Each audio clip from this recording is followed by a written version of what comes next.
Okay, let me give you some more practice here. A line passing through this point and this point here.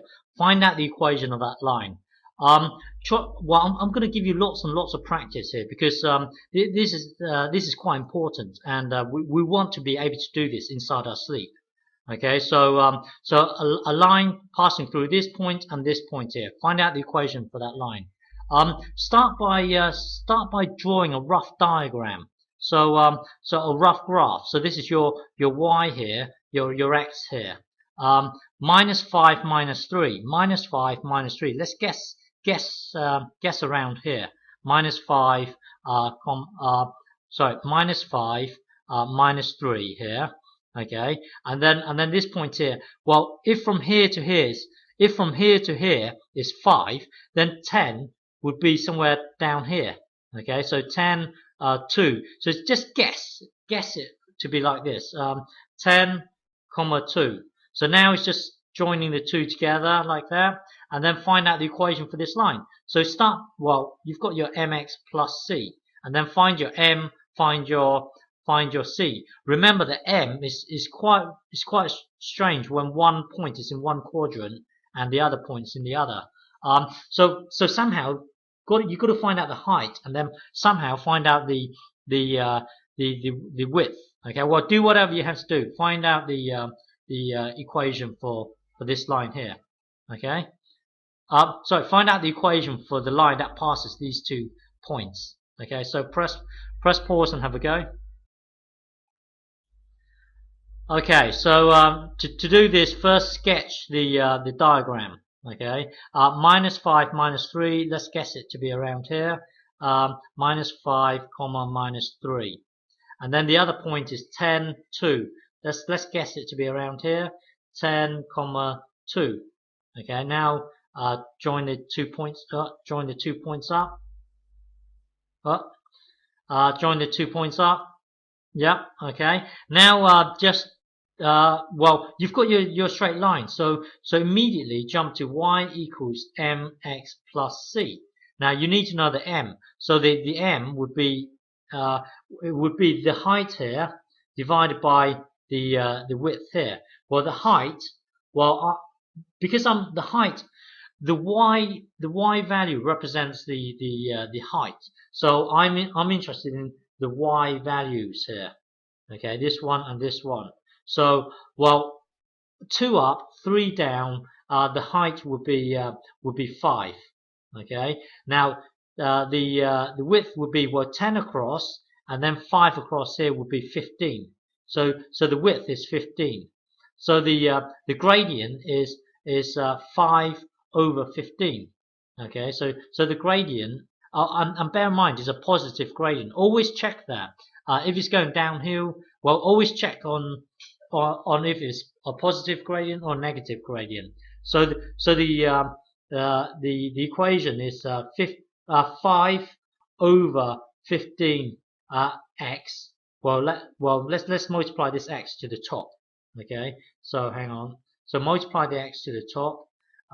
So it would be 5x over 15 plus c. Okay. So now we need to know c. So this here is quite good so far, but we need to know c. So we could use this point or this point here. You could use any point as long as you know that point is on the line. So let's select this one here because we want to avoid negatives. So this here would be x. This here would be y. So put the 2 into the y. Okay. So it would be 2 into the y, and then we've got to put the 10 into the x. Okay, so 5 times 10 would be 50 over 15, and then plus c. Okay, maybe I'm going to simplify this. Sometimes it's good to simplify. Well, anyway, here I'm just going to simplify. Divide top and bottom by 5. Okay, divided by 5. So 50 divided by 5 would be 10. 15 divided by 5 would be 3.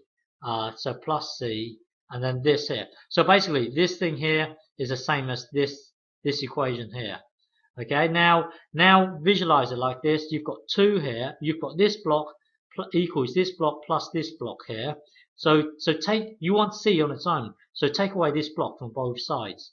So it will be it will be, hang on, let me think. Sorry. So 2, it would be 2 take away 10 over 3 equals C. Okay. Now, hang on. Let me think. And now turn this thing here into a fraction. So 2 over 1 minus 10 over 3 equals C. Now times top and bottom here by 3. Okay, just to get the two denominators to be the same. So this here will be 6 over, this here will be 3. What's that, minus, is it? Yep. Is it minus? Yep, minus 10 over 3 equals C. Now the two denominators are the same, so let's merge them. 6 minus 10. So if you forget 6 here, you start at 6 and then you minus 10. So well, you start at 6 and then you've got to go back 10. Well, you want to know the address here. What is this address? So here, well, this whole length here is 10. From here to here is 10. So take away this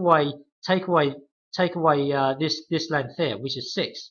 So basically, what you do, you get the whole length here, and then you take away 6 here. So it's basically 10 take away 6. Well, do whatever method you want. The answer will be 10 take away 6 will be 4. But because we're in the negative round, so we stick a minus in front of it. So the answer here would be, well, 6 take away minus 10 would be minus 4 equals C. Now C equals minus 4 over 3. Let's go back to here. Let's put this into here. Minus 4. So let me copy this thing down here. Y equals 5x over 15 plus C. Well, C is minus what was it? Minus 4 over 3. Minus 4 over 3. Now stick your hand inside the bubble and take the minus outside here. Okay, so it will become this. Okay, now in order for us to add or take away fractions, the two denominators need to be the same. So here I could times top and bottom here by 5 and 5 just to get this to be 15. But let's instead of multiplying top and bottom, let's divide top and bottom by the same thing. So let's divide it by 5. Okay. So this fraction here, 5x divided by 5 will be x. Because if I say to you, what's 5 times x? Well, that's 5x. Now 5x divided by 5 will be x. Well, anyway, 5x divided by 5 will be x. 15 divided by 5 will be 3. Take away 4 over 3. Now the two fractions are now we've got two fractions. The two denominators are the same, so we can just merge. This will be x minus 4 over 3. So our final equation for that line is given by this. Okay?